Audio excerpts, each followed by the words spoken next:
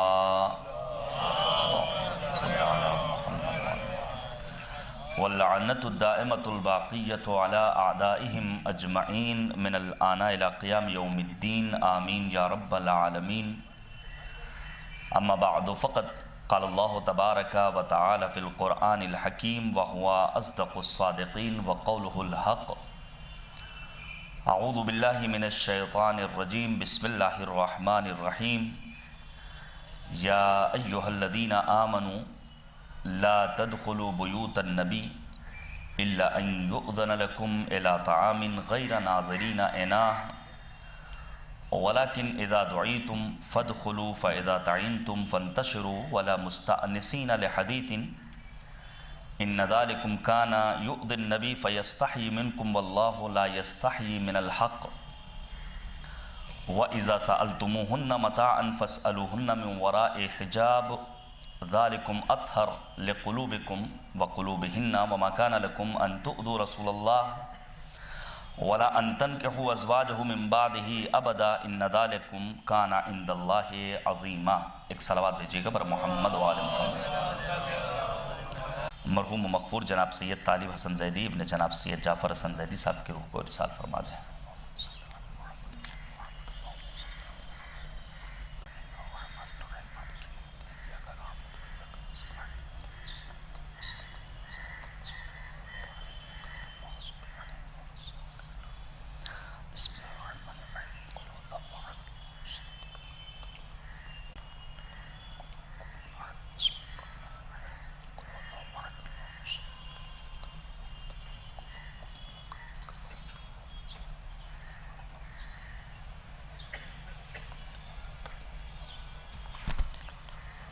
عزیزان گرامی، ایک مرد مومن کے اصال ثواب کی مجلس اعزا ہے.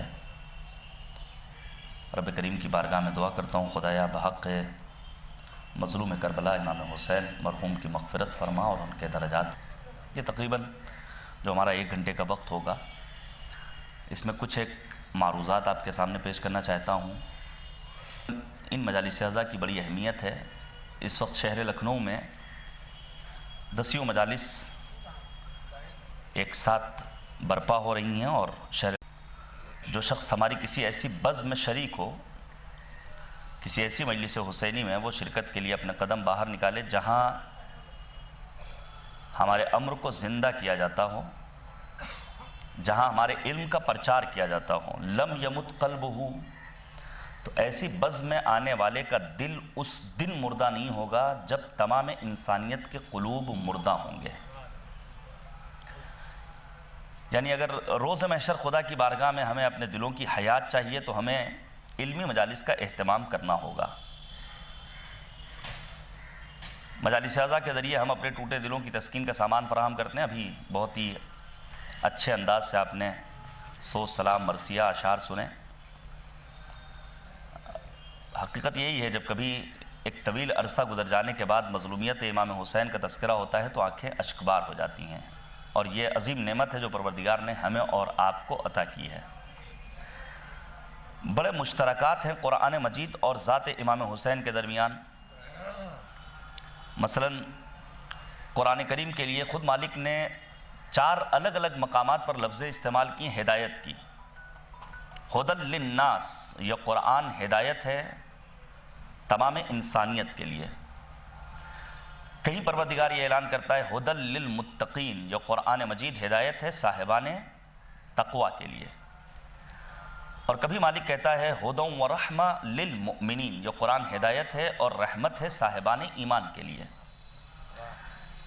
کہیں اسی قرآن مجید میں پروردگار عالم نے ارشاد فرمایا ہدی ورحمہ وبشرى للمسلمین، قرآن ہدایت ہے، قرآن رحمت ہے، قرآن بشارت ہے تمام مسلمانوں کے لیے. اور اس قرآن مجید کی ہدایت کے چند ایک امتیازات ہیں. ابھی آپ دیکھ رہے ہیں شہر کے حالات کیا ہیں، اور ایک انسان مسلسل قرآن مجید کی توہین سے لے کر کے ذات خداوند سبحان تک پہنچ گیا۔ رسول اعظم کے سلسلے میں جو اس نے اپنی تحریری شکل میں ایک کتاب منظر عام پر لا کر کے پیش کیا، یہ حقیقت ہے۔ جب انسان مذہب سے دور ہوتا ہے تو انسانیت اس کے وجود سے ختم ہو جاتی ہے۔ قرآن کہتا ہے اولئک کالانعام، اسے انسان مت سمجھنا بلکہ ایسے افراد جانوروں کے مانند ہیں، بل ہم اضل، بلکہ جانوروں سے بھی زیادہ بدتر ہیں۔ یہ جو امیر المؤمنین امیر کائنات نہج البلاغہ میں فرماتے ہیں کہ ہر چلتے پھرتے انسان کو انسان مت سمجھنا، الصورۃ صورۃ انسان والقلب قلب حیوان، کہ بظاہر تو ظاہری قیافہ انسانوں جیسا ہے وگرنہ ان کا دل جانوروں سے بھی زیادہ بدتر ہے۔ مولا فرماتے ہیں ذالک میت الاحیاء، یہ چلتی پھرتی لاشیں ہیں۔ ہم اور آپ اس وقت اس کربلا میں ہیں جہاں ہزاروں کی تعداد میں مرحومین دفن ہیں۔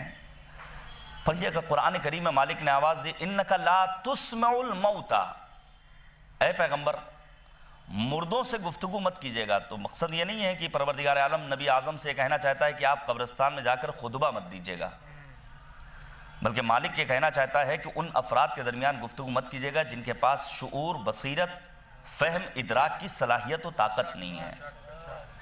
عزیزان گرامی، قرآن مجید کی ہدایت یقیناً عام ہے تمام انسانیت کے لیے۔ مائیکل کاک جیسا ایک غیر مسلم دانشور جب قرآن سے وابستہ ہوتا ہے تو کتاب لکھتا ہے امر بالمعروف اور نہی از منکر کے سلسلے میں، اور اس نتیجے پر پہنچتا ہے دنیا میں واحد وہ مذہب جس نے سب سے زیادہ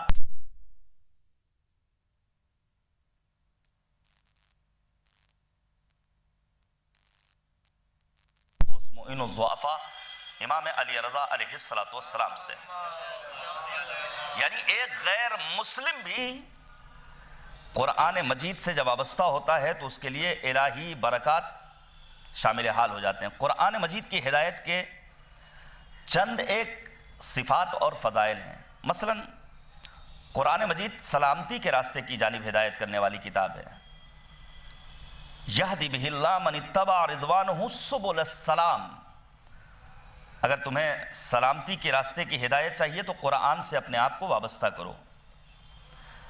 بہترین راستے کی ہدایت کرنے والی کتاب کا نام ہے قرآن مجید۔ ان ھذا القرآن یہدی للتی ہی اقوم، جو سب سے اچھا راستہ ہے اس کی جانب رہنمائی کرتی ہے یہ کتاب۔ قرآن مجید میں گمراہی، خرافات، توہمات کا گزر ممکن نہیں ہے۔ لا یاتیہ الباطل من بین یدیہ ولا من خلفہ، کسی ایک جہت سے بھی باطل اوہام کا قرآن مجید میں گزر ممکن۔ قرآن مجید ہدایت ہے رشد و ترقی کے راستے کے لیے۔ مالک سورہ جن میں آواز دیتا ہے ان سمعنا قرآنا عجبا یہدی الی الرشد، اگر ترقی چاہیے، کمال چاہیے، عروج چاہیے تو تمہیں قرآن مجید کو اپنے لیے کتاب ہدایت قرار دینی ہوگی۔ لیکن مالک اسی قرآن میں اعلان کرتا ہے قرآن مجید ہدایت ہے، صراط مستقیم کی جانب رہنمائی کرنے والی کتاب ہے، رشد و ترقی کے راستے کا راہی بنانے والی کتاب ہے، لیکن ہر کسی کو اس قرآن سے ہدایت نصیب نہیں ہوتی ہے، کیونکہ قرآن مجید کی مثال سورج جیسی ہے۔ سورج صبح میں جب طلوع ہوتا ہے تو آفتاب کی کرنیں ہر کسی کو فائدہ نہیں پہنچاتی ہیں۔ عزیزان گرامی، قرآن بھی ہدایت ہے، لیکن قرآن مجید کی ہدایت کے لیے نفس کی طہارت شرط اولی ہے۔ وجود پاکیزہ ہوگا تو قرآن مجید کے فیوز و برکات انسان کے شامل حال ہوں گے۔ ایک طرف قرآن مجید، دوسری جانب ذات سرکار سید الشہداء امام حسین، جن کے لیے نبی نے فرمایا تھا وَإِنَّهُ لَمَكْتُوبٌ عَنْ يَمِينِ عَرْشِ اللَّهِ مِصْبَاحُ هُدًى، عرش اعظم کے داہنی سمت لکھا ہوا ہے حسین ہدایت کا چراغ ہیں۔ عزیزان گرامی، امام حسین بھی ہدایت کا سرچشمہ، قرآن مجید بھی ہدایت کرنے والی کتاب۔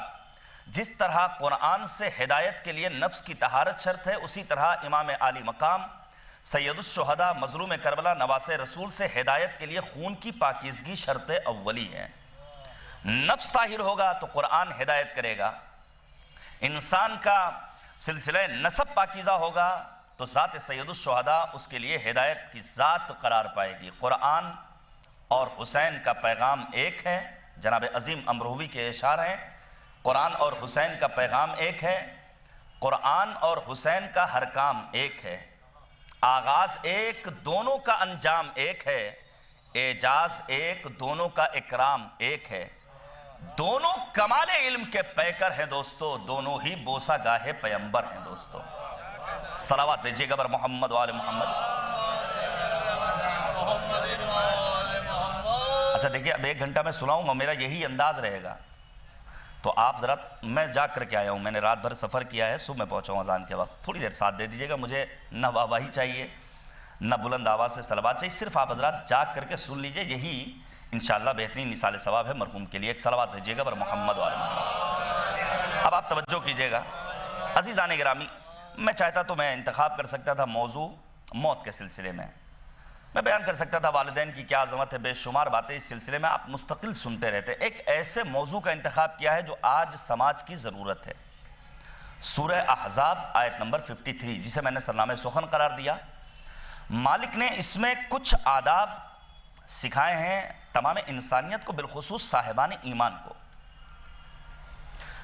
وہ آداب ہیں بالخصوص اگر کوئی انسان کسی کے ہاں بعنوان مہمان جانا چاہتا ہے تو مہمان نوازی کے کیا آداب ہیں، اگر کوئی انسان کسی گھر میں بعنوان مہمان جا رہا ہے تو اس کے کیا شرائط ہیں، اگر کوئی انسان کسی کی میزبانی کر رہا ہے تو اس میزبان کی کیا فضیلت ہے۔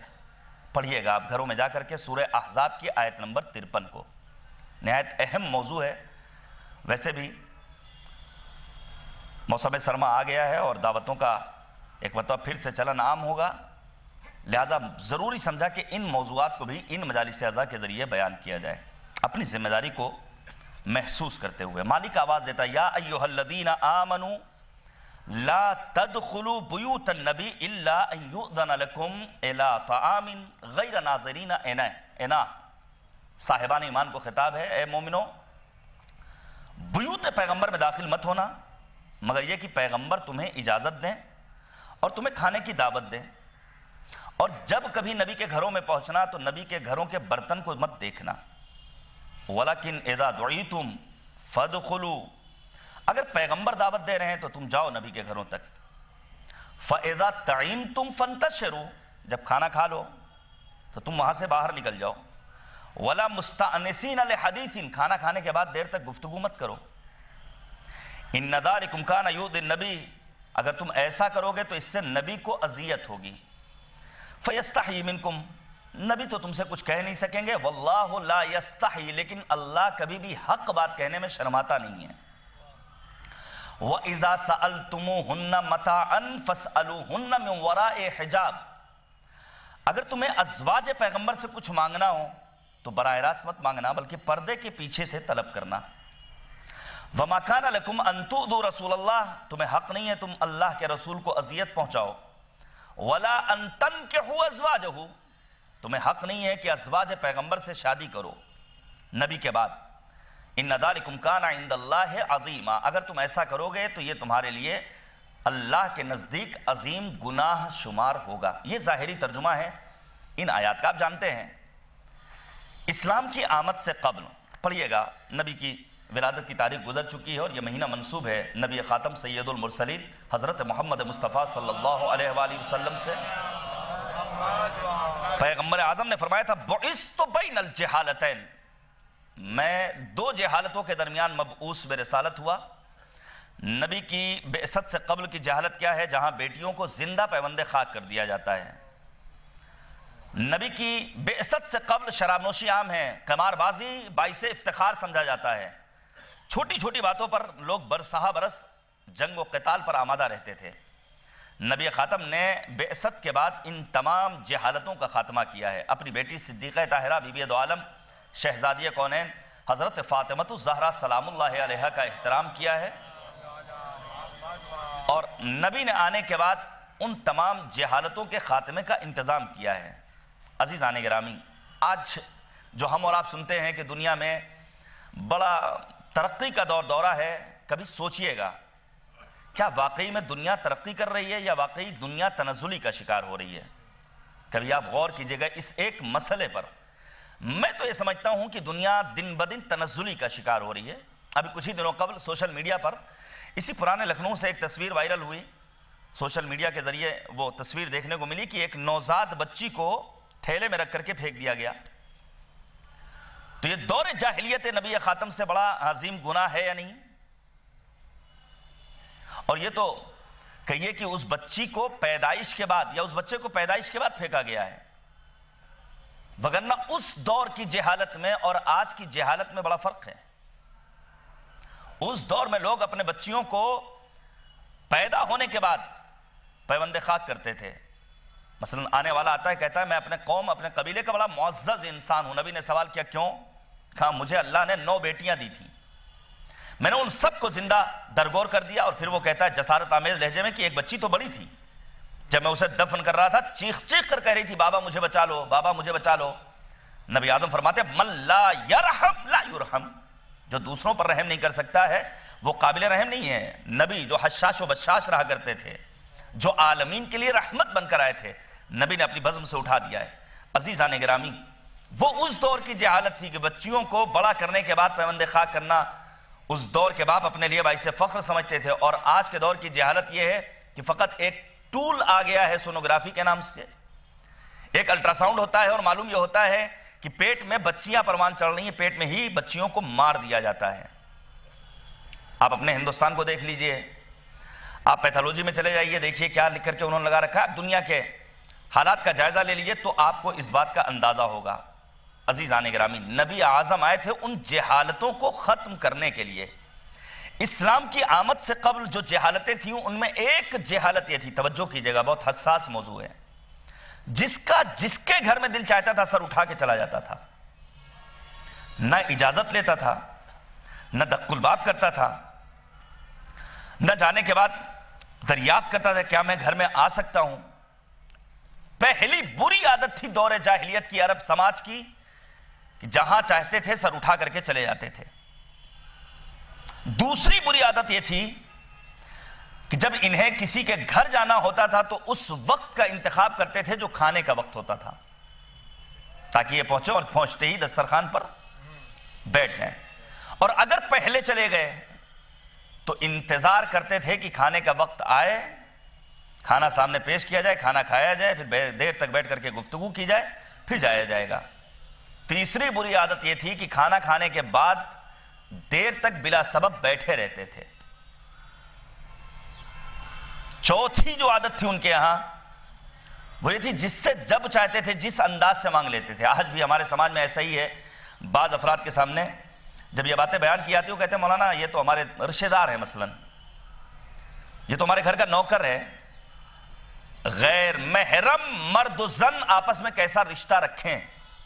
آج ہی صبح مجھے خبر ملی کہ ایک خاتون جو 3 بچوں کی ماں ہے، حالات اچھے نہیں ہیں میرے عزیزوں، مسلسل مجالس اعضاء کا اہتمام ہے، کروڑوں اربوں روپے سال میں خرچ ہو رہے ہیں، لیکن سماج کے افراد محسوس کریں کہ حالات کہاں ہیں. 3 بچوں کی ماں ایک خط لکھتی ہے، شوہر آؤٹ آف انڈیا ہے اور فرار کر جاتی ہے کسی غیر کے ساتھ. یہ ایک واقعہ نہیں ہے، اس قسم کے نہ جانے کتنے ایسے واقعات ہیں. غیر محرم مردوں سے ملنے کے آداب بیان کیے ہیں قرآن مجید نے. سورہ احزاب آیت نمبر 53 کہ اگر کچھ دریافت بھی کرنا ہو تو براہ راست نہیں بلکہ پردے کے پیچھے سے. ابھی میں اس کی وضاحت کروں گا. اور 5ویں بات، مثلا طلحہ ابن عبید اللہ صحابی پیغمبر ہے جو یہ کہتا ہے کہ اگر ہماری رحلت کے بعد نبی ہماری بیویوں سے شادی کر سکتے ہیں تو ہم نبی کی رحلت کے بعد نبی کی ازواج سے شادی کیوں نہیں کر سکتے. قرآن نے صراحت کے ساتھ اعلان کیا وَلَا أَن تَنْكِحُوا أَزْوَاجَهُ مِن بَعْدِهِ أَبَدًا، تمہیں ازواج پیغمبر سے بعد پیغمبر خاتم شادی کی اجازت نہیں ہے. یہ چند ایک برائیاں تھیں اس سماج میں. جہاں چاہتے تھے سر اٹھا کر چلے جاتے تھے، جب تک چاہتے تھے بیٹھتے تھے، کھانے کے وقت کا انتظار کرتے تھے، جس سے جس انداز میں چاہتے تھے ملاقات کر لیتے تھے. عزیزان گرامی، شاید وجہ یہ رہی ہو پروردگار عالم نے جو شادی کی اجازت نہیں دی کہ اگر بعد رحلت پیغمبر اعظم ازواج پیغمبر سے لوگ شادی کرنا شروع کر دیتے تو لوگ اپنے سیاسی مفادات کو حاصل کرتے، لوگ اپنا روب جماتے کہ نبی کی زوجہ ہماری زوجیت میں آ گئی. یہ ایک وجہ اور علماء نے بیان کی ہے کہ اگر ازواج پیغمبر سے شادی کی اجازت ہوتی تو ممکن تھا کہ یہ ازواج پیغمبر جو بہت سارے اسرار اور رازوں سے آشنا تھیں، جو ان اسرار کو جا کر کے اپنے نئے شوہروں کے سامنے بیان کر دیتی، جو پیغمبر کے شان نہ ہوتا، اس لیے مالک نے اس کی اجازت نہیں دی ہے۔ اب مہمانی کے آپ آداب سن لیں۔ یہ غلط فہمی ہے کہ قرآن کریم نے ہمیشہ کلی گفتگو کی ہے، نہیں، قرآن مجید اگر دین کے کلیات کا تذکرہ کرتا ہے تو دین کے جزئیات کا بھی تذکرہ قرآن مجید نے کیا ہے۔ کلی گفتگو مثلا اصل توحید کو بیان کیا ہے قرآن کریم نے، اصل نبوت کو بیان کیا ہے، اصل معاد کو بیان کیا ہے۔ ایصال ثواب کی مجلس ہے، پڑھیے گا، قرآن مجید میں تقریباً 1400 آیتیں ہیں موت کے سلسلے میں، عذاب کے سلسلے میں، جنت و جہنم کے سلسلے میں۔ ماہرین علوم قرآن کا کہنا ہے شاید ہی کوئی صفحہ ایسا ہو جہاں موت کا تذکرہ نہ ہو، اس سے فرار ممکن نہیں ہے۔ صرف ایک آیت کریمہ ذہن میں رکھیے، سورہ انبیاء آیت نمبر 34 اور آیت نمبر 35، وَمَا جَعَلَّ لِبَشَرٍ مِّن قَبْلِكَ الْخُلْدَ أَفَإِن مِتَّ فَهُمُ الْخَالِدُونَ۔ اے پیغمبر، ہم نے آپ کو ابدی زندگی کا مالک نہیں بنایا ہے، آپ اس دنیا سے رخصت ہوں گے اور ان کفار و مشرکین کو بھی موت کا مزہ چکھنا ہے۔ اور پھر مالک کہتا ہے کُلُّ نَفْسٍ ذَائِقَةُ الْمَوْتِ، ہر نفس کو موت کا ذائقہ چکھنا ہے، موت کا مزہ چکھنا ہے۔ پھر مالک کہتا ہے ہم آزمائیں گے تمام انسانیت کو بالشر والخیر، شر کے ذریعے اور خیر کے ذریعے، اور پھر تمہاری بازگشت ہماری جانب ہوگی۔ پڑھیے گا، آیات رجوع الی اللہ قرآن مجید میں متعدد ہیں۔ پروردگار شر کے ذریعے آزمائے گا، خیر کے ذریعے آزمائے گا، اس کی بھی وضاحت درکار ہے، لیکن وقت نہیں ہے، میں آگے بڑھ رہا ہوں۔ عزیزان گرامی، پروردگار عالم نے جزئی باتوں کو بھی بیان کیا ہے اس قرآن مجید میں۔ مثلا یہی آیت کریمہ سورہ احزاب کی آیت نمبر 53، آداب مہمان نوازی کا تذکرہ کیا ہے قرآن مجید نے۔ کلی باتیں، مثلا اصل توحید، اصل نبوت، اصل معاد اور دیگر اصول کا تذکرہ۔ آپ فرض کیجئے آپ کے پاس ایک کار موجود ہو، اور کار ہونی بھی چاہیے آج کے دور میں۔ پیغمبر خاتم نے فرمایا من سعادت المرء المسلم، ایک مسلمان انسان کی خوشبختی کا راز یہ ہے، سعادت اس میں پنہا ہے، الزوجۃ الصالحہ، کہ کسی مرد کو اچھی نیک صالح زوجہ مل جائے، اور برعکس کسی مرد کو اچھی خاتون مل جائے، اور یہ بھی قسمت کی بات ہوتی ہے اور بزرگوں کی تیز ہوشی کی بات ہوتی ہے، وگرنہ شادی کا معیار آج کے سماج میں بہت بدل گیا ہے۔ لوگ ظاہر بینی کے نتیجے میں کچھ ہی دنوں میں گھر گھرانے کے شیرازے کو منتشر ہوتا ہوا اپنی آنکھوں سے دیکھتے ہیں۔ عزیزان گرامی، پھر پیغمبر فرماتے ہیں والولد الصالح، نیک اولاد اگر کسی انسان کو المکان الواسع، وسیع و عریض مکان اگر کسی کے پاس موجود ہے تو یہ ایک مسلمان کی خوشبختی کا راز ہے۔ پھر پیغمبر کہتے ہیں والمرکب الحنی، ایک اچھی سواری کا ہونا۔ اس دور میں گھوڑا مثلا اچھی سواری، لیکن آج کے دور میں ایک اچھی کار اگر آپ کے پاس موجود ہے۔ یہ غلط فہمی ہے کہ اسلام چاہتا ہے کہ اسلام کے فالوورز تمام مسلمان مالی اعتبار سے پریشان حال رہیں، نہیں، اسلام کہتا ہے خوب کماؤ، محنت کرو، مزدوری کرو، ذات خدا پہ بھروسہ کرو، اور پھر جائز رزق حلال اپنے گھر میں لے کر آؤ، اچھی زندگی گزارو۔ یہ غلط فہمی ہے کہ ائمہ اطہار علیہم السلام معاذ اللہ پریشان حال تھے، غریب تھے، نہیں، ہمارا سلام ہو اہل بیت کی عظمتوں پر۔ پڑھیے گا آپ اہل بیت کی زندگیوں کے بارے میں۔ مثلا امام رضا کے سلسلے میں ملتا ہے، آنے والا آتا ہے مولا کی خدمت میں بوری میں پیسے لے کر کے، توجہ کیجئے گا، اہل بیت کی عظمتوں کو درک کیجئے۔ ہوتا ہے نا کبھی کبھی ہم خمس نکالتے ہیں تو ہمارے ذہن میں آتا ہے اگر ہم نہ دیں تو مولوی صاحب کا کام کیسے چلے۔ ہاں، بہت سارے لوگوں کے ذہن میں آتا ہے اگر ہم مولوی صاحب کو مجلس پڑھوائی نہ دیں تو مولوی صاحب کا کام، یہ چھوٹی ذہنیت کے لوگ سوچتے ہیں۔ آنے والا جب آغا بروجردی کے پاس آتا ہے پیسے لے کر کے، آغا بروجردی خمس کی رقم لے کر کے، تو آغا بروجردی نے کہا تم ہم پر احسان نہیں کر رہے ہو بلکہ ہمارا تم پر احسان ہے کہ تمہاری رقم کو ہم قبول کر رہے ہیں۔ یہ تنہا آج کے دور میں نہیں ہے میرے عزیزوں، بہت سارے لوگ اس قسم کی باتیں کرتے ہوئے نظر آتے ہیں، اس لیے بیان کر رہا ہوں۔ 8ویں امام کے دور میں ایک شخص بوری میں پیسے بھر کر لایا ہے اور گھر کے گوشے میں رکھ کر کے تصور کرتا ہے کہ اگر ہم جیسے کاروباری امام کی مدد نہ کریں تو امام کا کام کیسے چلے گا۔ امام کہتے ہی اسے ہیں جو حال دل کو جان لیا کرتا ہے۔ روایت کہتی ہے مولا نے فوراً وضو کے لیے پانی لیا پانی کرتے جا رہے ہیں. اب جو قطرات ہیں وہ پانی کی شکل پر زمین پہ نہیں گر رہے ہیں بلکہ زر و جواہر میں بدل رہے ہیں. امام نے اپنے اس ایک عمل سے ثابت کر دیا تم ہمیں دولت و ثروت کے معیار پر ناپنا اور تولنا چاہتے ہو. ہم وہ ہیں کہ اگر ہتھیلی میں پانی کے قطرات آ جائیں تو زر و جواہر میں بدل جائیں. اگر ہم اپنی آبا کو روئے زمین پر بچھا دیں تو سنگریزے سونے چاندی میں تبدیل ہو جائیں. ہم وہ ہیں کہ اگر مٹی کی دیوار کو اشارہ کریں تو سونے کی دیوار میں تبدیل ہو جائیں. مالدار ترین افراد تھے اہل بیت اطہار، البتہ ان کی زندگی گزارنے کا معیار اس دور کے تقاضے کے اعتبار سے تھا. ایسا نہ ہو کہ ہم دولت کے نشے میں اتنا مست ہو جائیں کہ سماج کے دبے کچلے افراد کو ہم فراموش کر دیں. عزیزان گرامی، کار ہمارے پاس موجود ہے. کار میں کچھ بڑے پارٹس ہیں، کچھ چھوٹے چھوٹے پرزے ہوتے ہیں. سب سے پہلی ضرورت ہے کار کو ہائی وے پر چلنے کے لیے کہ اس کا انجن صحیح و سالم ہو.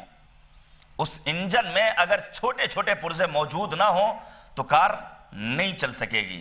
دین اسلام میں بھی بعض قوانین کلی ہیں، بعض جزئی اور چھوٹی چھوٹی باتیں ہیں جن کا لحاظ رکھنا ایک واقعی بند مومن بننے کے لیے وافی اور ضروری ہے. اب آپ غور کیجئے گا، مثلا سورہ احزاب میں پروردگار عالم نے 6 پوائنٹس بیان کیے ہیں. سورہ احزاب کی آیت نمبر 53 میں گزارش کروں گا پڑھیے گا. پہلی چیز کہ اگر کسی کے گھر میں جانا چاہتے ہو تو بغیر اجازت کے داخل مت ہونا. بہت حساس موضوع ہے میرے عزیزوں، بہت اہم ٹاپک ہے یہ. پروردگار نے اعلان کیا یا ایھا الذین آمنوا لا تدخلوا بیوت النبی الا ان یؤذن لکم. نبی کے گھروں میں مت جاؤ مگر یہ کہ جب نبی اجازت دے دیں. تو کیا صرف بعض افراد سمجھتے ہیں یہ آیت کریمہ صرف ذات پیغمبر سے مخصوص ہے؟ نبی کو خطاب کیا گیا. آج 14 صدیاں گزر گئی ہیں، ہم جیسے مسلمانوں سے آخر کیا اس کا ربط ہے؟ نہیں میرے عزیزوں، یہ خطاب عام ہے. نبی کو خطاب کر کے مالک تمام انسانیت کو بالخصوص مؤمنین اور مسلمانوں کو آواز دے رہا ہے. میں ایک روایت پیش کروں تاکہ ہم اپنے گھروں میں ان چھوٹی چھوٹی باتوں کی رعایت کرتے ہوئے اپنے گھر کو گلشن نظیر بنا سکیں. مثلا روایت کہتی ہے کہ اگر اپنی ماں کے حجرے میں بھی جانا چاہتے ہو تو ماں سے اجازت لو. توجہ کیجئے گا. ان علی مولا امیر المؤمنین سے روایت ہے ان رجلا اتى النبی، ایک شخص آتا ہے پیغمبر کی خدمت میں. فقال، نبی سے عرض کرتا ہے یا رسول اللہ، اے پیغمبر خدا، امی استاذن علیہا، کیا مجھے اپنی ماں کے کمرے میں جانے کے لیے بھی اجازت لینی ہوگی؟ فقال نعم، پیغمبر فرماتے ہیں ہاں. قال ولما یا رسول اللہ، وہ آنے والا کہتا ہے پیغمبر ماں سے اجازت لینے کی کیا ضرورت ہے؟ وہ تو میری ماں ہے، محرم ہے، ہمارے رازوں سے واقف ہے، ماں کے کمرے میں جانے کے لیے اجازت کی کیا شرط ہے؟ اس موقع پر نبی نے جو فرمایا ہے وہ قابل غور ہے. قال، نبی فرماتے ایسرک ان تراہ عریانا، کیا تم یہ چاہتے ہو، کیا تمہیں خوشی ہوگی کہ تم اپنی ماں کو برہنہ دیکھو؟ غور کیجئے گا. قال لا، اب وہ آنے والا کہتا ہے نبی خدا نہیں، میں اپنی ماں کو اس عالم میں نہیں دیکھنا چاہتا. قال فاستأذن علیہ الخبر، پیغمبر فرماتے ہیں لہٰذا تم اپنی ماں سے اجازت لو تاکہ وہ باخبر ہو جائے کہ تم اس کے کمرے میں داخل ہو رہے ہو. اگر ایک اولاد اپنی ماں کے کمرے میں جانا چاہتا ہے تو اس سے اجازت لے چاہتے ہیں تو پہلے دق الباب کریں. یہ چھوٹی چھوٹی باتیں ہیں. گھر گھرانے کا شیرازہ منتشر ہو رہا ہے میرے عزیزوں. ان موضوعات پر چونکہ گفتگو نہیں ہوتی ہے. اور پھر ہم خود جعل محیا محمد و آل محمد، میری زندگی محمد اور آل محمد کی زندگی جیسی ہو جائے. ممکن نہیں ہے جب تک ہم آل محمد کے ان تعلیمات کو اپنے مد نظر نہیں رکھیں گے. تو پہلی شرط یہ ہے جہاں بھی جانا ہے جانے کے بعد اجازت لینی ہے. پڑھیے گا سورہ نور. سورہ نور سورہ عفت ہے. مالک آیت نمبر 27 میں اعلان کر رہا یا ایھا الذین آمنوا لا تدخلوا بیوتا غیر بیوتکم حتی تستأذنوا، خبردار کسی کے گھر میں داخل ہونا یہاں تک کہ تم اجازت لو. وتسلموا علی اہلھا، اور اس گھر والوں کو تم اپنا تحفہ سلام روانہ کرو. حد یہ ہے کہ اگر ائمہ اطہار علیہم السلام کے حرم میں جانا ہے، ان شبیہوں میں آنا ہے تو یوں ہی نہیں چلے آنا ہے، بلکہ تاکید ہے ان بارگاہوں میں آنے کے لیے پہلے اجازت لی جائے. آپ جائیے بارگاہ امام رضا غریب میں، آپ پہنچیے بارگاہ امیر المؤمنین میں، پہنچیے سرزمین عاشقان کربلا معلیٰ، پہنچیے شہر مقدس قم میں، پہنچیے آپ دیگر بارگاہ معصومین میں ہر جگہ آپ کو بورڈ لگا ہوا نظر آئے گا جہاں دعائے اذن دخول ہے. کیا تعلیم ہے؟ اللہم انی وقفت علی باب من ابواب بیوت صلواتک علیہ وآلہ وقد منعت الناس ان يدخلوا الا باذنہ. تو نے منع کیا بغیر اجازت کے گھروں میں داخل نہیں ہونا ہے. فقلت یا ایھا الذین آمنوا لا تدخلوا بیوت النبی الا ان یؤذن لکم. اس وقت تک داخل مت ہونا جب تک تمہیں اجازت نہ ملے.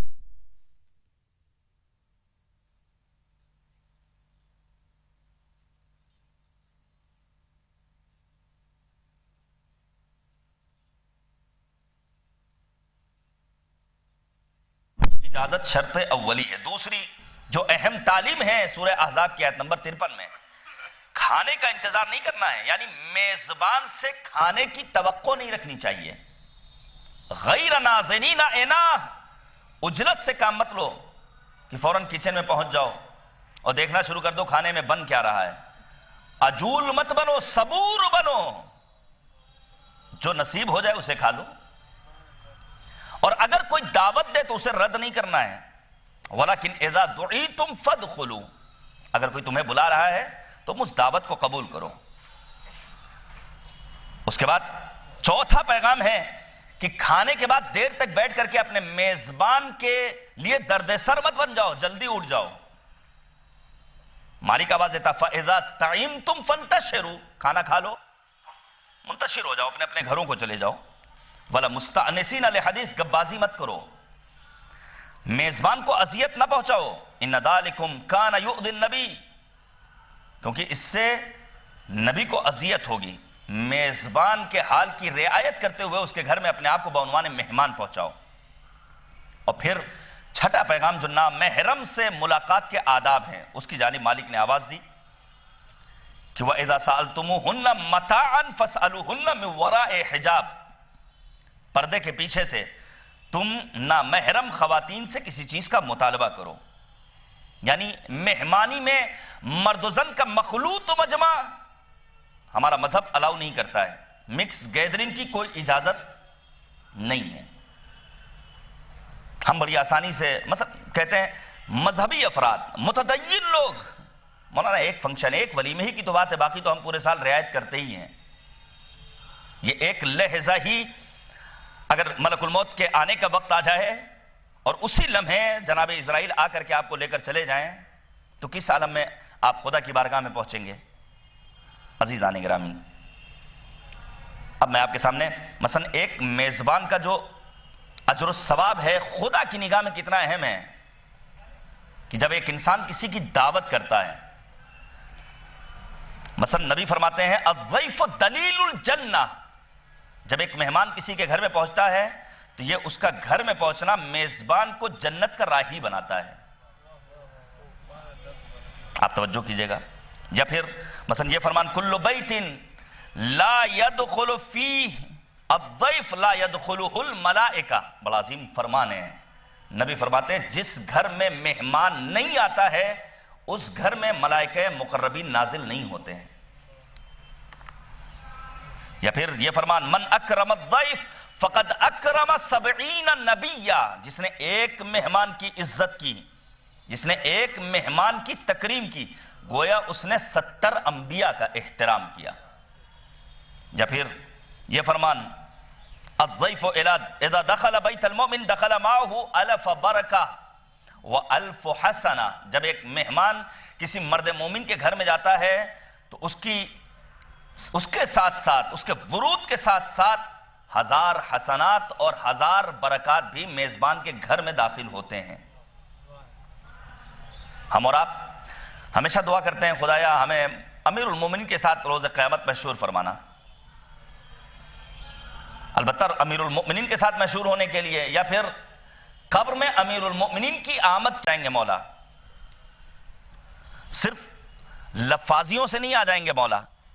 بعض افراد یہ سمجھتے ہیں کہ ہم یہ کہہ دیں کہ ہم علی کر لیں گے اور پھر مولا کی مدد ہمارے شامل حال ہو جائے گی. پڑھیے گا آپ شہید محراب جناب آیت اللہ دست غیب شیرازی کی کتابوں کو، معلم اخلاق ہیں. انہوں نے کہا تم نے اپنی زندگیوں کو گودال جہنم اپنے گناہوں کے سبب قرار دے دیا ہے اور پھر تم یہ چاہتے ہو کہ تمہاری قبر میں علی آئیں، فاطمہ آئیں، حسن آئیں، حسین آئیں. عجیب و غریب جملہ ہے. شہید دست غیب لکھتے ہیں کہ میزبان کو اپنے گھر کو مہمان کے شایان شان آمادہ کرنا چاہیے.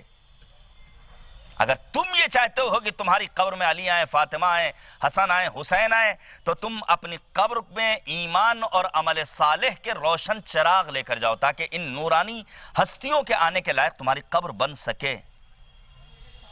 صرف اور صرف زبانی دعویٰ یہاں کافی نہیں ہے. امیر المؤمنین کے ساتھ اگر محشور ہونا ہے تو مولا خود فرماتے ہیں من اکرم ضیفہ فہو معی وما ابراہیم فی الجنہ. جو شخص اپنے مہمان کا احترام کرے وہ روز قیامت خدا کی بارگاہ میں میرے اور جناب ابراہیم کے ساتھ محشور ہوگا. یا پھر مثلا ایک دوسری روایت ہے خود امیر المؤمنین حضرت علی مرتضیٰ علیہ السلام سے. مولا فرماتے ہیں کہ جو شخص اپنے مہمان کی آمد سے خوش ہوتا ہے اس کا چہرہ 14ویں کے چاند کی طرح چمکتا اور دمکتا ہے. اور جب محشر میں لوگ اسے دیکھیں گے تو بے ساختہ کہیں گے یہ نبی مرسل ہے. ایک عام انسان صرف ایک چھوٹا سا عمل اپنے مہمان کے آنے سے خوشی کا اظہار کرنا، لوگ کہیں گے یہ تو نبی مرسل ہے. ملائکہ سماوات کہیں گے یہ نبی نہیں ہے. ہاں یہ وہ ہے جو اپنے مہمان کی عزت کرتا تھا. اسے سیدھے بہشت بری میں لے جایا جائے گا. آج ہے مہمانی کے بہت سارے پروگرامز ہوتے ہیں لیکن سلسلہ اور سسٹم بدل گیا ہے. سسٹم یہ ہو گیا ہے کہ ہم اگر کسی کو مہمان بنانا چاہتے ہیں تو ہم کسی ریسٹورنٹ میں لے کر چلے جاتے ہیں. ہم آن لائن کھانا آرڈر کر دیتے ہیں. بہت آسان ہو گیا ہے. اب تو خواتین بھی ہر چیز میں وارد ہو گئی ہیں اور ماہر ہو گئی ہیں ماشاءاللہ، اور ہونا بھی چاہیے، زمانے کے تقاضے ہوتے ہیں اپنے اپنے. لیکن یہاں پر جو مہمان کی آمد سے خوش ہونے پر یہ اجر ہے، مہمان کو اپنے گھر دعوت دینے پر یہ ثواب ہے، وہ نہیں کہ آپ نے فلاں پیزے والے کو فون کر دیا، پیزا منگا لیا اور فلاں ڈش آ گئی اور فلاں ریسٹورنٹ میں جا گئے. نہیں، مہمان اور میزبان اس وقت ثواب کے مستحق ہوں گے جب اپنے گھروں میں مہمان اور میزبان قرار پائیں. اس کا سلسلہ دھیرے دھیرے ختم ہو رہا ہے. میں وقت نہیں ہے وگرنہ میں اشارہ کرتا کہ ہمارے 8ویں امام حضرت امام علی رضا علیہ السلام نے، مولا امام رضا نے جو خط لکھا ہے جناب شاہ عبدالعظیم حسنی کے ذریعے بھیجا ہے ہم تمام چاہنے والوں کے لیے. پڑھیے گا، ان خطوط کا تذکرہ ہونا چاہیے. مولا نے بہت سارے مطالبات کیے، ان میں ایک مطالبہ یہ ہے، مولا فرماتے وَإِقْبَالُ بَعْضِهِمْ عَلَى بَعْض وَالْمُزَاوَرَةِ. اے شاہ عبدالعظیم میرے شیعوں سے کہنا کہ وہ ایک دوسرے کے گھروں میں رفت و آمد رکھیں، البتہ حدود کی رعایت کے ساتھ، بغیر اجازت کے داخل نہیں ہونا ہے، محرم و نامحرم کے خیال کے ساتھ. آپ یقین جانیے جس دن ہمارے سماج میں آپس میں صلہ رحم کا سلسلہ شروع ہو جائے گا، رفت و آمد بڑھ جائے گی، اختلافات ختم ہو جائیں گے، نا اتفاقیاں ختم ہو جائیں گی، پریشانیوں کا خاتمہ ہوگا، طلاق کی شر میں اضافہ ہوگا، شادی کا گراف بڑھ جائے گا. لیکن سلسلہ ختم ہو گیا ہے. اب پھر پروردگار عالم نے اس میں کچھ مہمانوں سے بھی مطالبہ کیا ہے آیت نمبر 53 میں. مثلا یہ کہ جب کسی کے گھر مہمان جاؤ تو غیر ناظرین اینا، جانے کے بعد فوراً برتن میں جھانکنا مت شروع کر دو. وقت نہیں ہے میرے عزیزو واقعی میں، وگرنہ نبی کے ایک حدیث سنا تھا، پیغمبر فرماتے ہیں ثمانیۃ ان اہینوا فلا یلوموا الا انفسہم. 8 گروہ ایسے ہیں کہ اگر وہ کہیں ذلیل ہوں تو انہیں اپنی ملامت کرنی چاہیے، کسی دوسرے کے نہیں. ان میں ایک گروہ کون سا ہے؟ طالب الخیر من اعدائہ. موجودہ دور میں حکومت کا کیا حال ہے، ہمارا ملک کہاں جا رہا ہے، تریپورہ میں کیا ہو رہا ہے، اسم میں مسلمانوں کے ساتھ کیا ہوا، اور پھر یہ کہا جائے نہیں حکومت کے خلاف نہ بولیے، ہمارا آئین ہمیں اجازت دیتا ہے. اور پھر اگر ہمارے ہی سماج کا کوئی انسان دشمن اسلام عناصر سے خیر کی توقع کرے، نبی فرماتے ہیں اپنے دشمنوں سے اچھائی کی توقع رکھنے والا اگر کہیں پر ذلیل ہوتا ہے تو اسے اپنے آپ کو کوسنا چاہیے، کسی اور کی ملامت نہیں کرنی چاہیے. غور کیجئے گا اس ایک جملے پر. اور ان 8 گروہوں میں ایک گروہ کون سا ہے؟ جو بغیر بلائے کسی دعوت میں پہنچ جائے. ایک بڑا مرحلہ ہو گیا ہے، آپ نے شادی کا انتظام کیا، ولیمے میں آپ نے 200 افراد کے کھانے کا اہتمام کیا، شادی کا کارڈ جب دیا ہے لکھا مولانا حیدر عباس، تو حیدر عباس کو تنہا جانا ہے اگر جانا ہے امکانی صورت میں. اجازت نہیں کہ میں اپنے بچوں کو لے کر اپنے گھر والوں کو لے کر کے پہنچ جاؤں. احمد میاں ہمارے بھتیجے ہیں, ان کو لے کر میں پہنچ جاؤں. ابھی ایک بڑی مشکل یہ ہے, کھانے کا انتظام 200 افراد کے لیے کیا گیا ہے میزبان کی جانب سے, اور وہاں پہنچ گئے 500 لوگ. یہ 300 لوگ کہاں سے آ گئے؟ پیغمبر خاتم فرماتے ہیں بغیر بلائے دسترخوان پر بیٹھنے والا اگر ذلیل ہوتا ہے تو اسے اپنی ملامت کرنی چاہیے, میزبان کی ملامت کا اسے حق نہیں ہے. اور پھر پیغمبر کہتے ہیں اگر کوئی انسان اپنے میزبان پر آرڈر صادر کرے, مثلا میں روایت پیش کروں, روایت کہتی ہے جناب سلمان فارسی, میں اصحاب کا احترام کرتا ہوں, ہم سب اصحاب پیغمبر کا احترام, البتہ ہوں اصحاب سلمان و ابو ذر, مقداد, عثمان ابن مظعون جیسے, تب ہم احترام کرتے ہیں. مثلا جناب سلمان فارسی, روایت سناؤں آپ کو کتنی عظیم شخصیت ہے جناب سلمان فارسی کی. جناب جابر ابن عبداللہ انصاری سے روایت ہے, جناب جابر نے نبی خاتم سے جناب سلمان کی فضیلت کے بارے میں پوچھا.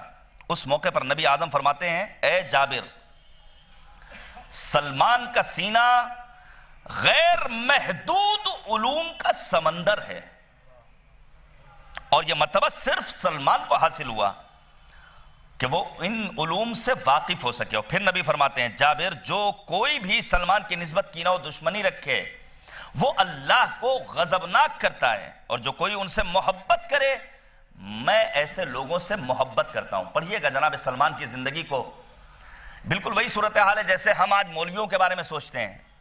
ایک مسموم فضا قائم کی گئی, خبردار مولوی کے پاس مت جانا, یہ قم سے آئے ہیں, یہ فلاں کے مرجع کے مجتہد ہیں, یہ فلاں کے مرجع کے مقلد ہیں, یہ نجف سے آئے ہیں. ان مولویوں کو معلوم کیا ہے, جوانوں نوجوانوں کو مولویوں سے دور کیا جا رہا ہے. البتہ میں پھر کہوں گا ہر مولوی کے پاس نہیں بیٹھنا ہے, اس کا معیار ہے. یہ 7-8-10 میٹر کا امامہ رکھنے والا, ٹوپی شیروانی پہننے والا, ابا قبا زیبتن کرنے والا عالم نہیں ہے, بلکہ یہ دیکھیے بر وقت صحیح فیصلہ لینے کی صلاحیت ہے اس میں, یعنی مرزا شیرازی کی طرح. پڑھیے گا آپ, امام خمینی نے بر وقت سلمان رشدی کے قتل کا فتویٰ دیا, اسلام کی آبرو کی حفاظت کی, رہبر معظم انقلاب کے عہد آفرین. تاریخ ساز فتاویٰ کو دیکھیے گا, اہل سنت کے مقدسات کی توہین نہ کرنے کے سلسلے میں ہو, ماتم کے بارے میں ہو, اسلام اور حقیقی پیغام محمدی کی ترویج میں اہم کردار ادا کیا. آپ پڑھیے گا محافظ کربلا کہتا ہوں جناب آغا سیستانی دامد اللہ الوارف کو, جنہوں نے بر وقت داعشیوں کے مقابلے میں عراقی جوانوں کو خطاب کر کے کہا اٹھو سر بکفن ہو جاؤ, کربلا کی حفاظت کا سامان فراہم کرو. ہمارا سلام ہو کربلائی ماؤں پر جنہوں نے سرزمین کربلا سے وہ دروس لیے کہ اپنے جوانوں کو داعشیوں کے مقابلے میں بھیجا, نتیجے میں کربلا بقعہ نور بن گئی. اس برس بھی کووڈ-19 کے باوجود اربعین حسینی کے موقع پر 1.5 کروڑ افراد سے زیادہ پہنچے. کہاں؟ کربلا معلی. تبھی تو جناب ڈاکٹر پیام اعظمی نے کہا کہ کعبہ آ کر کربلا سے بندگی کی بھیک لے, اور مدینہ اس زمین سے روشنی کی بھیک لے, ہاتھ پھیلا کر نجف بھی زندگی کی بھیک لے, کہہ دو ہر پیاسے سے آ کر تشنگی کی بھیک لے. دامن حق میں جو اللہ ہو نبی کی بات ہے, سب حسین ابن علی کی دی ہوئی خیرات ہے.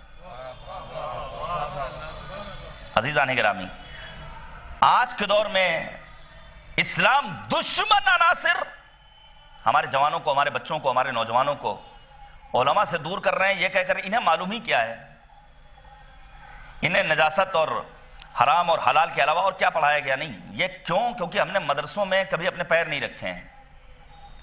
جا کر کے اگر دیکھا جائے کتنے علوم پڑھائے جاتے ہیں دینی مدارس میں. البتہ اب سسٹم بھی تبدیل ہو گیا ہے, لوگ پہلے ہی دن سے سوچتے ہیں کہ بچہ مدرسے میں داخل ہو, بہترین نمبر 1 خطیب ہو جائے, اچھا شاعر ہو جائے, اچھا ناظم ہو جائے. پڑھائی میں دلچسپی نہیں رہ گئی کسی بھی فیلڈ میں.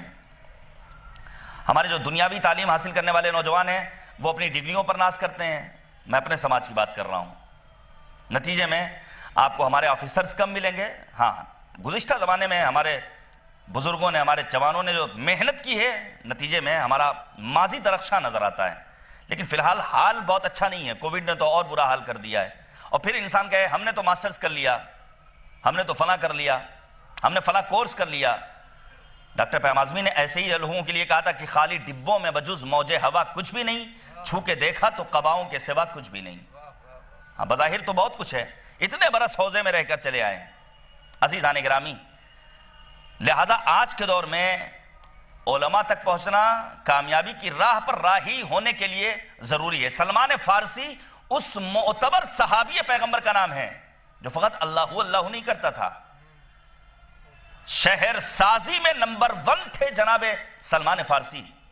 انگلش میں شاید آرکیٹیکٹ کہا جائے گا، جناب سلمان فارسی نمبر 1 آرکیٹیکٹ تھے اس دور کے۔ شہر کوفہ کی ڈیزائننگ جناب سلمان فارسی نے کی تھی۔ آنے والا تھا ہے سلمان فارسی کے گھر بعنوان مہمان، روایت سنیے گا۔ آنے کے بعد بیٹھا ہے، وقت کھانا آن پہنچا ہے، جناب سلمان نے روٹی اور نمک لا کر کے دسترخوان پہ رکھا۔ جیسے ہی اس نے نمک دیکھا، روٹی دیکھی، کہتا ہے کاش سبزی بھی ہوتی۔ جناب سلمان نے اپنے برتن کو گروی رکھوایا ہے، سبزی کا انتظام کیا ہے۔ توجہ کیجئے گا، اب وہ کھانا کھا چکتا ہے اور کہتا ہے میں خدا کا شکر ادا کرتا ہوں اور اس ایک غذا پر میں قانع تھا۔ جواب سنیے گا سلمان فارسی کیا کہتے ہیں۔ جناب سلمان کہتے ہیں کہ اگر تم قانع ہوتے تو کبھی بھی میرا برتن گروی نہیں رکھا جاتا، بلکہ تم روٹی اور نمک پر ہی قناعت کر لیتے۔ لہذا کبھی بھی صاحب خانہ پر، میزبان پر اپنا آرڈر صادر نہیں کرنا ہے۔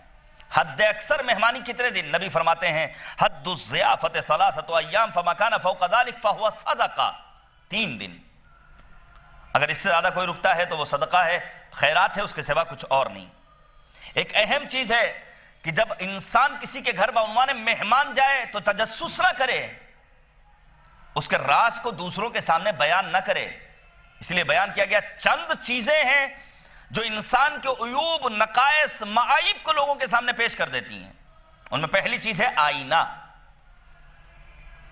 آئینے کے سامنے جب آپ کھڑے ہوئیے تو آپ کی صورت میں کہاں کیا ہے، کیسا ہے، لیکن کب جب اصل آئینہ کو دیکھا جائے، اگر آئینے کے فریم کو دیکھیں گے تو کبھی بھی صورت دکھائی نہیں دے گی۔ یہی حال ہے کربلا کا۔ اگر فقط اور فقط آپ نے کربلا کو ظاہری نگاہوں سے دیکھا تو حقیقت پیغامات کربلا کو آپ درک نہیں کر سکیں گے۔ مثلا ابھی آپ نے سرکار وفا باب الحوائج جناب ابو الفضل العباس کے سلسلے میں کتنے اشعار سنے؟ جتنی دیر میں بیٹھا رہا، جناب عباس کی زندگی کو جب کبھی آپ پڑھیے تو آپ کو احساس ہوگا کہ عباس دلاور کی ماں نے کس انداز سے تربیت کی ہے۔ آپ جانتے ہیں کہ ایک ماں اپنے بچوں کی تربیت میں جو کردار ادا کرتی ہے، باپ وہ کردار نہیں ادا کر سکتا ہے۔ البتہ دونوں کا اہم رول ہے، لیکن ذرا جناب ام البنین کی عظمتوں کو درک کیجئے۔ وقت شہادت امیر المؤمنین یعنی سن 40 ہجری، جناب ام البنین کی آغوش میں 4 بچے پروان چڑھ رہے ہیں۔ سب سے بڑے ابو الفضل العباس، عمر مبارک 15-16 برس، سب سے چھوٹے بیٹے کی عمر 1 برس، لیکن اتنی حسین تربیت کی ہے کہ 4 بچے روز عاشور میدان کربلا میں جام شہادت نوش کرتے ہیں۔ اور پھر جب خبر شہادت ملتی ہے تو جناب ام البنین فرماتی کلہم بفداء الحسین، پالا ہی تھا حسین پر فدا کرنے کے لیے۔ پہلی چیز وہ ہے آئینہ، دوسری چیز وہ ہے دسترخوان۔ کسی گھر میں آپ پہنچیے، اگر آپ کو اندازہ لگانا ہو کہ یہاں سلیقہ ہے یا نہیں تو آپ اس کے دسترخوان کو دیکھ لیجئے۔ بعض افراد کے ہاں دسترخوان یوں ہی آ جاتا ہے، پہلے سے دال جو گری ہوئی تھی اس پہ چپکی ہوئی ہے، اندازہ ہو جائے گا آپ کو۔ البتہ یہ ساری ذمہ داری فقط خواتین کی نہیں ہے، ہم مردوں کی بھی ذمہ داری ہے۔ نبی فرماتے ہیں جب ایک مرد اہل خانہ کے کاموں میں اس کی مدد کرتا ہے تو اس کا نام شہداء کی فہرست میں لکھا جاتا ہے۔ ہاں بعض افراد سمجھتے ہیں ساری ذمہ داریاں تو خواتین کی ہیں، ہماری بھی کچھ ذمہ داریاں ہیں۔ تیسری چیز وہ ہے سفر کے دوران انسان پہچانا جاتا ہے، جب کوئی ہم سفر ہو جائے کہ کیسا مزاج ہے، کیسا ہے۔ اور چوتھی چیز وہ ہے لین دین، معاملہ۔ اسی لیے نبی فرماتے ہیں اگر کسی کے ایمان کو پرکھنا ہو تو لا تنظروا الی طول رکوعہم ولا الی سجودہم، لمبے لمبے رکوع، لمبی لمبی نمازیں، بہترین سجدوں کو مت دیکھو، بل تنظروا الی صدق الحدیث و اداء الامانہ، یہ دیکھو اس کے ہاں گویائی میں صداقت ہے یا نہیں، امانت داری ہے یا نہیں، معاملہ کر کے دیکھو۔ عزیزان گرامی، اب میں آپ کے سامنے پیش کروں کن مجلسوں میں جانا ہے۔ صرف رنگین پوسٹر دیکھ کر کے مجلس عزائے امام حسین، ہمیں اپنے قدم اپنے گھر سے باہر نہیں نکالنے ہیں۔ کبھی مجھ سے دریافت کر لیجئے گا، قرآن آیت کریمہ کے ضمن میں دلیل سے گفتگو کروں گا۔ ہر مجلس میں نہیں جانا ہے، ہر بزم میں نہیں پہنچنا ہے۔ بس اوقات ہم اور آپ کوئی ایک انویٹیشن مل جائے، بس ایک کارڈ مل گیا، فخریہ پہنچ جاتے ہیں۔ یہ نہیں دیکھتے ہیں کھانا جائز ہے یا ناجائز، کھانا حلال ہے یا حرام؟ پہلی وہ جگہ جہاں جانا حرام ہے وہ جگہ جہاں شراب پی جا رہی ہو۔ پیغمبر فرماتے ہیں الذنوب التی تحتک العصم، وہ گناہ جو انسان کی عصمتوں کو، عزتوں کو تار تار کر دیتے ہیں، ان میں پہلی چیز شرب الخمر، وہ ہے شراب نوشی۔ دوسری چیز واللعب بالقمار، وہ ہے جوا کھیلنا۔ یزید کیوں ذلیل تھا؟ یزید کیوں ذلیل ہے؟ کیوں ذلیل رہے گا؟ کیونکہ یزید شراب نوش بھی تھا اور جوا کھیلنے والا بھی تھا۔ پہلی وہ جگہ جہاں شراب پی جا رہی ہو۔ مثلا روایت پیش کروں، ہمارے چھٹے امام حضرت امام جعفر صادق علیہ السلام کو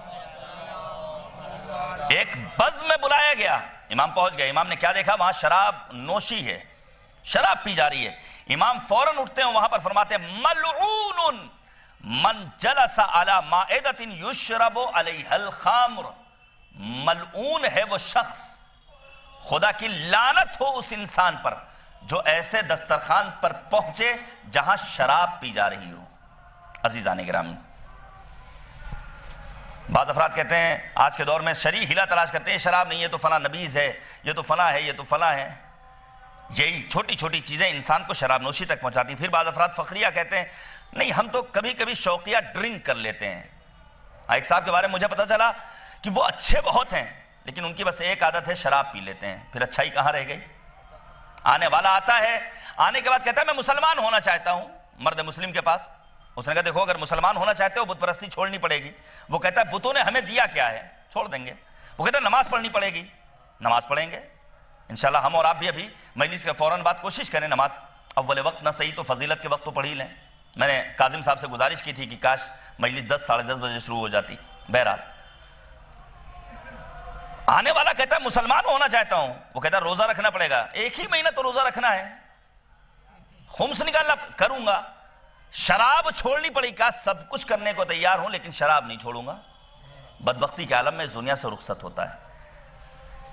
امام صادق فرماتے ہیں ملعون من جلس علی مائدۃ یشرب علیہا الخمر، ملعون ہے وہ شخص جو ایسی بزم میں پہنچے جہاں شراب نوشی عام ہو، یا گناہ کی بزم جہاں گناہ عام ہو، جہاں تہمتوں کو پروان چڑھایا جا رہا ہو، جہاں غیبتیں ہو رہی ہوں۔ ہاں تنہا حرام غذاؤں کا تذکرہ نہیں ہے، جہاں غیبت ہو رہی ہو، جہاں تہمتیں پروان چڑھائی جا رہی ہوں۔ چھٹے امام فرماتے ہیں لا ينبغي للمؤمن ان يجلس مجلسا يعصى الله فيه ولا يقدر على تغييره۔ اگر کوئی انسان مومن بندہ ایسی بز میں پہنچے جہاں گناہ ہو رہا ہو تو اس کے لیے سزاوار نہیں کہ ایسی بز میں پہنچے۔ پڑھیے گا آپ اسلامی انقلاب کی کامیابی سے قبل کے شہداء کے بارے میں، پڑھیے گا آپ آج کے دور کے شہداء کے بارے میں۔ ان میں ایک نام میں دے رہا ہوں، شہید بابائی، آج ہی جا کے سرچ کیجئے گا، دیکھیے گا اس دور میں آج سے تقریباً 40 برس قبل یو ایس اے کے ریس نامی بلیٹن نے کیا لکھا ہے ان کے بارے میں۔ یوں ہی شہادت نصیب نہیں ہوئی ہے، روزانہ رات میں 2 گھنٹہ دوڑتے تھے، اور جب کسی نے پوچھا کیوں، فوجی آفیسر سوال کرتا ہے کیوں آخر رات میں تم یہ دوڑ رہے ہو 2 بجے رات میں، تو کہتے ہیں مجھے شیطان اپنے وسوسے سے اپنے حصار میں لینا چاہتا تھا، میں شیطان کو اپنے سے دور بھگانا چاہتا ہوں۔ شہید بابائی کے بارے میں ملتا ہے ایک دعوت ولیمہ میں ان کو مدعو کیا گیا، جوان ہے، پائلٹ ہیں، اسلامی انقلاب کی کامیابی میں اہم کردار ادا کیا ہے، ایران عراق وار میں 8 سالہ جنگ کے موقع پر اہم کردار ادا کرنے والے شہید بابائی جب پہنچے اس بز میں گفٹ لے کر گئے ہیں، کیا دیکھا؟ وہاں ڈانس ہو رہا ہے، وہاں رقص ہو رہا ہے، وہاں گانا بج رہا ہے۔ شہید بابائی نکلتے ہیں اور اپنے میزبان کو گفٹ دیتے ہوئے کہتے ہیں چونکہ میں تمہاری اس بزم کو ختم نہیں کر سکتا ہوں لہذا کم از کم میں خود تو اس بزم سے باہر جا سکتا ہوں، گناہ کے بزم میں جانے کی اجازت نہیں ہے۔ ایک اور جگہ جہاں کفریات بکے جا رہے ہوں، میں کچھ نہیں کہوں گا، سمجھنا آپ کا کام ہے، سوشل میڈیا پر تصاویر بھی آتی ہیں، جانے لگتا ہے، یہ میرا جملہ نہیں ہے، یہ حکیم امت، قدر نہیں کی گئی ان کی، اور لوگوں نے واقعی نہیں پہچانا، یقین کیجئے نہیں پہچانا۔ ہاں جنہوں نے پہچاننے کی کوشش کی وہ ضرور کسی حد تک درک کر سکیں۔ کسے آج ہم صدارت دیں اپنی بزم میں، کسے؟ آخری حدیث ہے اور بات کو ختم کر رہا ہوں، مولا فرماتے ہیں لا یجلس فی صدر المجلس الا رجل فیہ ثلاث خصال، کسی بھی بزم میں صدارت کے لیے 3 صفت شرط ہے، 3 صفات، 3 خصلتیں، جسے آپ صدر منتخب کر رہے ہیں، دیکھ لیجئے کہ اس کے اندر یہ 3 صفات اور خصوصیات ہیں یا نہیں ہیں۔ پہلی صفت یجیب اذا سئل، جسے آپ صدر بنا رہے ہیں، یہ دیکھیے کہ اگر اس سے کوئی سوال کیا جائے تو اس کے اندر جواب دینے کی صلاحیت ہے یا نہیں ہے۔ ہاں، بہت سارے لوگ فراز منبر پر آ کر مجلسیں پڑھتے ہیں، اور جب ان سے سوال کیا جاتا ہے کہتے ہیں بھیا یہ ہمارا کام نہیں، یہ تو قم والوں سے جا کر پوچھو، امامے والوں سے پوچھو۔ بسا اوقات خطبہ، ذاکرین، فراز منبر پر آنے والے ہم جیسے ناراض ہو جاتے ہیں قوم کے جوانوں کے سوالوں کو سن کر۔ پڑھیے گا، جب اسماء بنت امیس نے نبی خاتم سے سوال کیا ہے حبشے سے واپسی کے بعد مدینے کی خواتین کے اصرار پر کہ ان النساء لفی خیبہ و خسارہ، خواتین تو گھاٹے میں ہیں، آج خواتین احساس کمتری کا شکار ہیں، دل فریب ناروں کے بہاؤ میں بہہ رہی ہیں، حتیٰ ہمارے سماج کی خواتین، آپ ان کے لباس کو دیکھ لیجئے، آپ ان کا طرز حیات دیکھ لیجئے، آپ ان کا لائف اسٹائل دیکھ لیجئے، آپ جانوروں سے خواتین کی محبت دیکھ لیجئے۔ تو پیغمبر نے سورہ احزاب کی آیت مبارکہ کی تلاوت کی، کہا نہیں ایسا نہیں ہے، قرآن نے مرد و زن کو ایک نگاہ سے دیکھا ہے، جہاں لفظ مسلمین آیا وہیں مسلمات بھی آیا ہے، جہاں صائمین آیا ہے وہیں صائمات بھی آیا ہے، جہاں قانتین آیا ہے وہیں قانتات بھی آیا ہے، جہاں حافظین آیا ہے وہیں حافظات بھی آیا ہے، ایک نگاہ سے دیکھا ہے پروردگار نے۔ اور نبی نے جناب اسماء بنت امیس کے سوال کو سن کر کے خوشی کا اظہار کیا ہے، قدردانی کی ہے اور جواب دیا۔ تو پہلی شرط صدارتی امیدوار کے لیے کہ جواب دینے کی اس کے اندر کیپیسٹی، ظرفیت اور صلاحیت ہو۔ وَيَنْتِقُ اِذَا عَجَزَ الْقَوْمَ عَنِ الْكَلَامِ، جب عام افراد بولنے سے قاصر ہوں تو وہ قوم کا ترجمان بن کر، ہلکی پھلکی باتیں مت کرے، ہاں صرف ترجمان لکھ دینا کافی نہیں ہے، صرف قوم کی ترجمانی میں ان ملکی ایوانوں میں پہنچ جانا کافی نہیں ہے۔ قرآن کہتا ہے جاؤ تو ٹھوس باتیں کر کے آؤ، ہلکی پھلکی باتیں کر کے مذہب کو نقصان مت پہنچاؤ۔ اس کے بعد تیسری شرط وَيُشِيرُ بِالرَّأْيِ الَّذِي فِيهِ صَلَاحُ أَهْلِهِ، ایسے انسان کو صدر بناؤ کہ جو لوگوں کو صحیح مشورہ دیتا ہو۔ صحیح مشورہ کیا ہے؟ صحیح مشورہ کیا ہے؟ مثلا صحیح مشورہ یہ ہے کہ موجودہ دور میں کووڈ سے بچنے کا ایک راستہ یہ ہے کہ بھائی ہم ویکسینیشن کے مرحلے کو طے کریں۔ ہوں گے یا ڈاکٹر حضرات؟ جہاں تک میں نے ریسرچ کی، میں پریکٹیکل والا آدمی ہوں، ہاں بہت زیادہ تھیوری والا نہیں ہوں، پریکٹیکل لائف ہے میری اپنی۔ میں نے یہاں سے لے کر دیگر ممالک میں رہنے والے اسکالرز سے، سائنسدانوں سے، میڈیکل سے تعلق رکھنے والے افراد سے جو رابطہ کیا، یہی ایک راستہ ہے۔ ابھی تک قوم اس میں الجھی ہوئی ہے کون سا ویکسین لیا جائے۔ اگر صحیح مشورہ دینے کی صلاحیت اس کے اندر ہے تو ٹھیک ہے، استخارے کی فضا سے باہر نکلیے۔ مولا امیر المؤمنین فرماتے ہیں الاستشارۃ عین الہدایہ، مشورہ طلبی عین ہدایت ہے۔ میں استخارے کا منکر نہیں ہوں، لیکن ہر کام میں استخارہ۔ اگر استخارہ اتنا ہی امپورٹنٹ ہوتا تو کبھی بھی استخارے کے بلبوتے پر ہونے والی شادیوں میں پھر ہم اختلافات نہ دیکھتے۔ ہاں، کبھی کبھی عقل کو بھی استعمال کیا جانا چاہیے۔ تو 3 شرطیں ہیں ایک صدر بننے والے کے لیے، جب سوال کیا جائے تو جواب دے سکے، قوم کا ترجمان بن سکے، اور تیسری چیز صحیح مشورہ دے سکے۔ پھر مولا فرماتے ہیں فَمَن لَمْ يَكُنْ فِيهِ شَيْءٌ مِّنْهُنَّ فَجَلَسْ فَهُوَ أَحْمَقٌ، اگر کوئی انسان ان 3 شرطوں کو نہ رکھتے ہوئے بھی صدر بنا بیٹھے اپنے آپ کو، تو یہ انسان عقل مند نہیں ہے بلکہ احمق ہے، بے وقوف ہے۔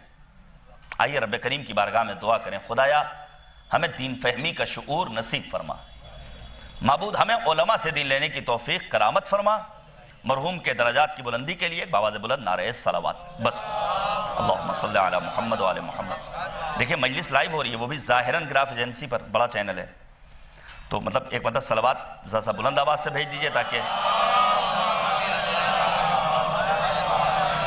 نہیں، ابھی بھی آپ کے اندر ہے تھوڑا سا جاگنے کی، تاکہ چند قطرے نکل سکیں کہ اس سے بہتر صلوات بھیجیے گا پر محمد و اللہم صلی علی محمد و آل۔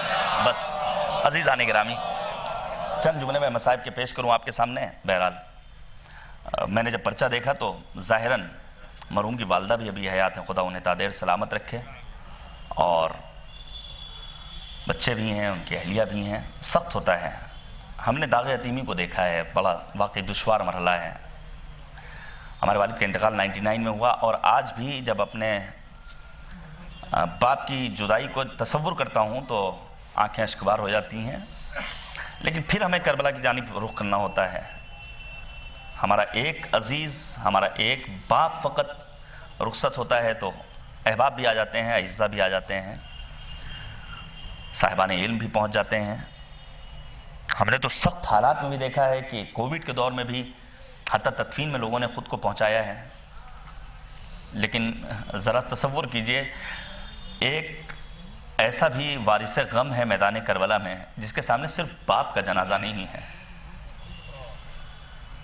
بھائی کا جنازہ ہے، چچا کا جنازہ ہے، اس سے چھوٹوں کا جنازہ ہے، اس سے بڑوں کا جنازہ ہے. اجرکم اللہ. ہمارے چوتھے امام سید الساجدین امام زین العابدین علیہ السلام، میں آپ کے سامنے پیش کروں، صرف آپ تصور کیجئے گا. امام حسن مجتبیٰ کی شہادت کے بعد تیر بارانی ہوئی، اور تاریخ انسانیت کا واحد جنازہ ہے. بس 2 منٹ اور میں بات کو تمام کروں. واحد جنازہ ہے سبط اکبر امام حسن مجتبیٰ کا، جو گھر سے گیا بھی اور گھر میں آیا بھی. جب گھر سے گیا ہے تو صحیح تھا جنازہ، جب واپس آیا ہے تو 50 سے زیادہ تیر ہیں جو امام کے جسم تک پہنچے ہیں. سنیں گے آپ کیا لکھا ہے علماء نے. جب جنازہ گھر میں پہنچا ہے تو امام حسین نے جسم میں امام حسن سے تیر کھینچے ہیں. جناب زینب نے تیر نکالے ہیں امام حسن کے جنازے سے.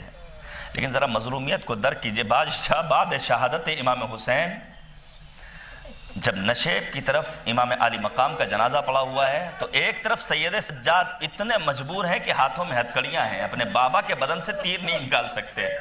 دوسری طرف جناب زینب کبریٰ ہیں جن کے ہاتھ رسیوں سے بندھے ہوئے ہیں، جو امام حسین کے جسم نازنی سے تیر باہر نہیں نکال سکتی. اجرکم اللہ.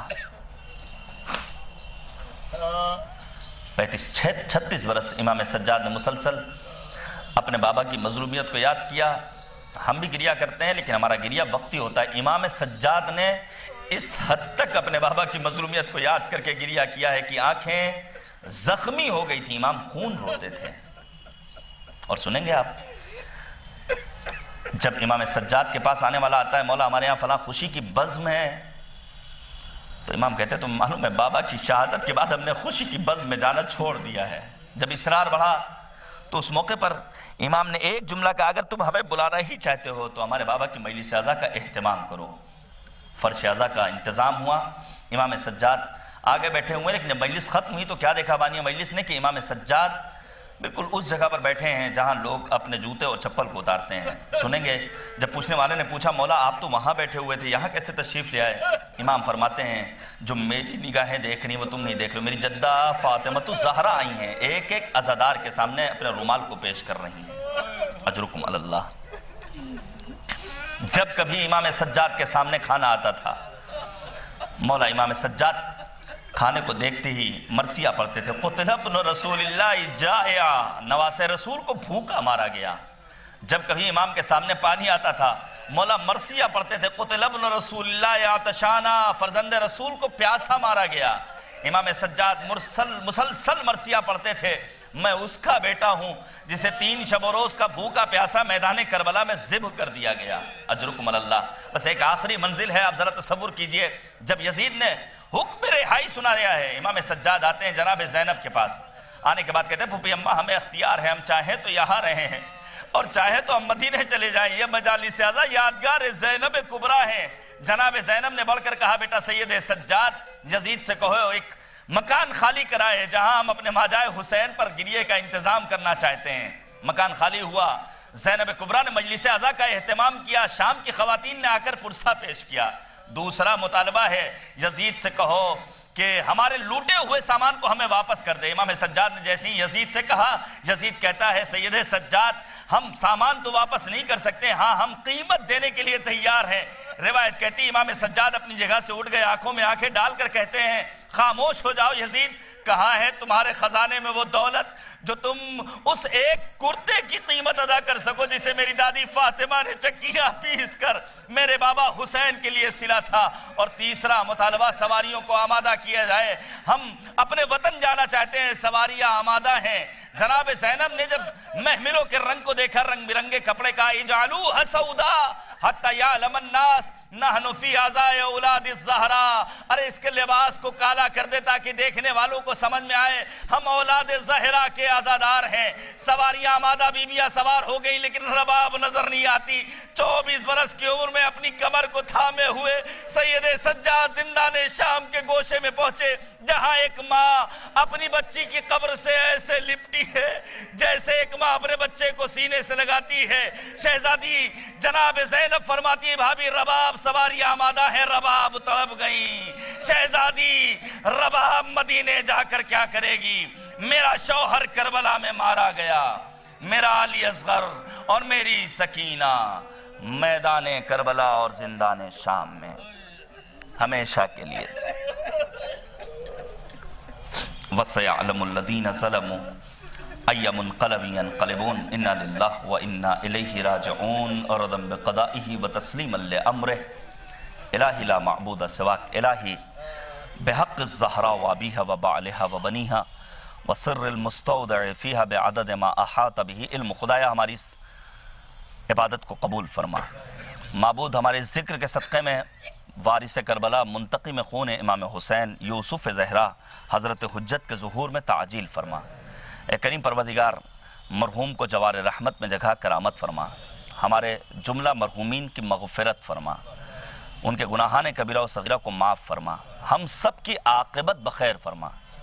معبود واسطہ ہے محمد اور آل محمد کا دینی تعلیمات پر عمل کرنے کی توفیق کرامت فرما۔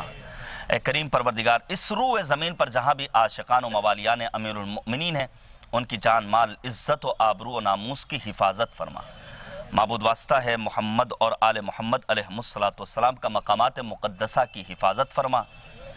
اے کریم پروردگار، واسطہ ہے محمد اور آل محمد کا پرچم اسلام کو سربلند فرما، پرچم شرک و کفر و نفاق کو سرنگوں فرما، اسلام دشمن عناصر کو نیست و نابود فرما، ہمارے ملک کے شرپسند تنظیم اور شرپسند عناصر کو نیست و نابود فرما، ہمیں اپنے ملک عزیز، اپنے وطن عزیز ہندوستان میں باوقار طریقے سے جینے کا ہنر سکھا دے۔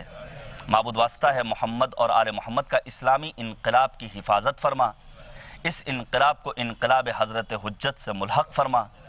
علماء، افاضل، واعظین، مؤمنین، خطباء، شعراء، ذاکرین، مراجع اعظام، بالخصوص رہبر معظم انقلاب حضرت آیت اللہ العظمہ خامنئی محافظ کربلا جناب آیت اللہ العظمہ سیستانی سید مقاومت سید حسن نصر اللہ کو دشمنوں کے شر سے محفوظ رکھ۔ معبود واسطہ ہے محمد اور آل محمد کا ہمارے اعمال کو اس لائق بنا دے کہ امام ہمیں اپنے آوان و انصار میں شمار فرمائیں۔ ربنا تقبل منا انکا انت السمیع العلیم۔ گزارش ہے کہ ایک مرتبہ مزید سورہ حمد اور 3 مرتبہ سورہ اخلاص پڑھ کر مرحوم جناب سید طالب حسن زیدی ابن جناب سید جعفر حسن زیدی اور یہاں مدفون تمام مؤمنین اور مومنات کے ارواح ارسال فرما دیں۔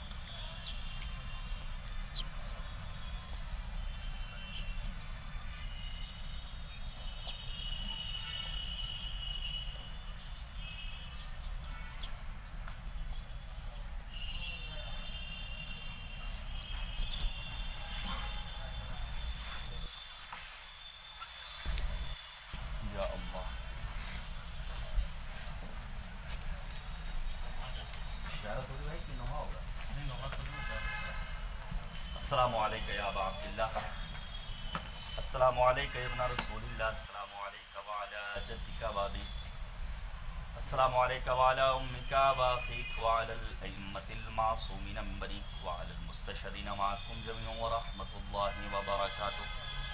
السلام علیکہ یا مولانا یا غریب الغرباء، السلام علیکہ یا معین الضعفاء والفقراء سلطان یا ابو الحسن یا علی ابن موسیٰ ایوہ الرضا المرتضی، السلام علیکہ وعلا اختک فاطمة المعصومہ ورحمت اللہ وبرکاتہ۔